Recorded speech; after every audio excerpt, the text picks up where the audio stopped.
Halo, perkenalkan nama saya Malaika Klesia, NRP 15 2019 003, mahasiswa dari praktikum pemrograman mekatronika kelas A. Pada kali ini saya akan menjelaskan mengenai hasil dari tugas pada pertemuan ketiga, yaitu pada pemrograman mekatronika mengenai motor servo. Nah, pertama-tama, pada uji pemahaman yang pertama, itu ditentukan bahwa nilai periode waktu maksimum menjadi 1500. Lalu, menentukan nilai duty cycle yang berbeda-beda. Nah, pertama kita tuh sudah membuat programnya di sini. Sebentar.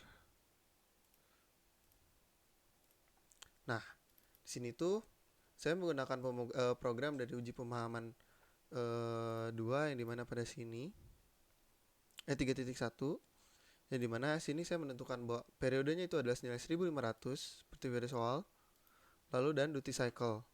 Nah, duty cycle pada PWM motor servo itu dia tuh hanya memiliki input hingga 180 derajat, yang dimana 180 ini tuh dia menunjukkan bahwa perputaran si motornya, yaitu pada motor servo, yang dimana nilai maksimumnya itu ada 180 derajat. Nah, jika kita lihat duty cycle-nya itu pada percobaan pertama ada inputnya 1800 kali 0%, yang dimana hasilnya itu adalah 0. Kita lakukan percobaan.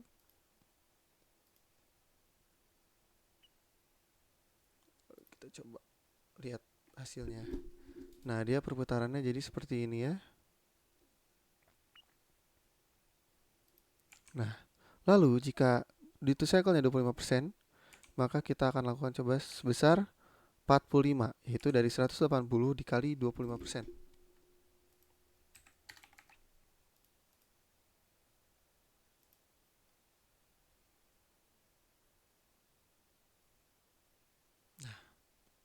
Seperti itu.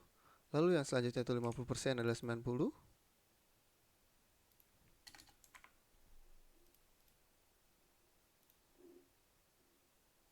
Kita lihat pergerakan servonya. Lalu jika 75% itu 135, didapatkan hasilnya dari 180 kali 75%. Lalu kita compile, hasilnya seperti ini. Dan jika 180 derajat, maka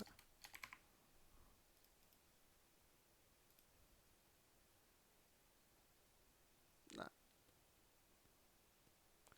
akan bergerak seperti itu. Nah, lalu selanjutnya akan masuk pada uji pemahaman atau latihan soal pada pertemuan kali ini, itu yang menggunakan button dan juga LED.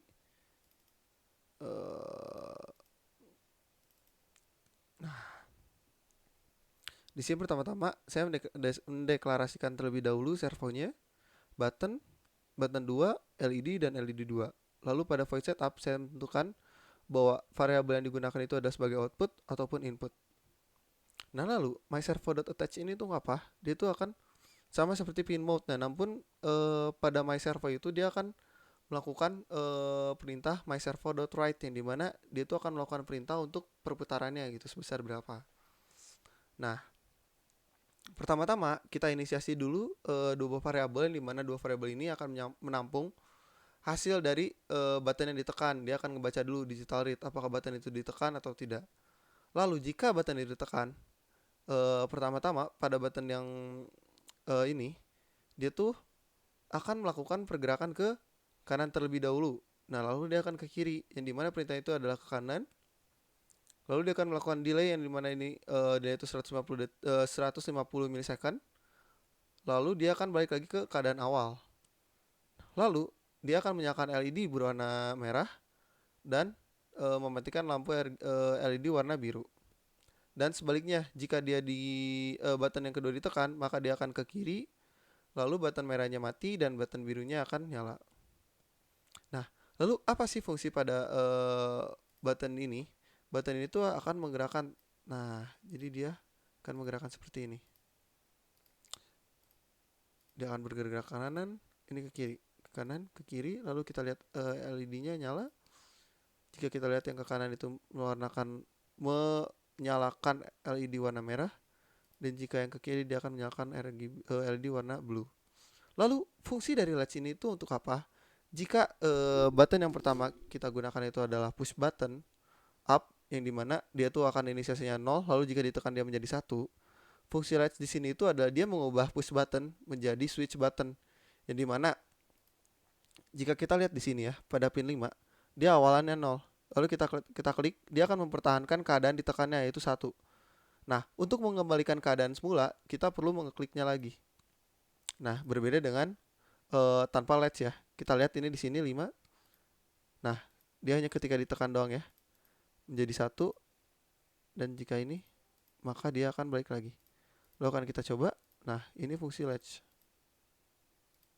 Nah, seperti itu.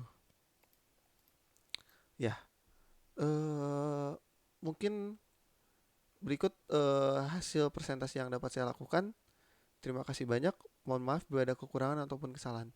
Terima kasih.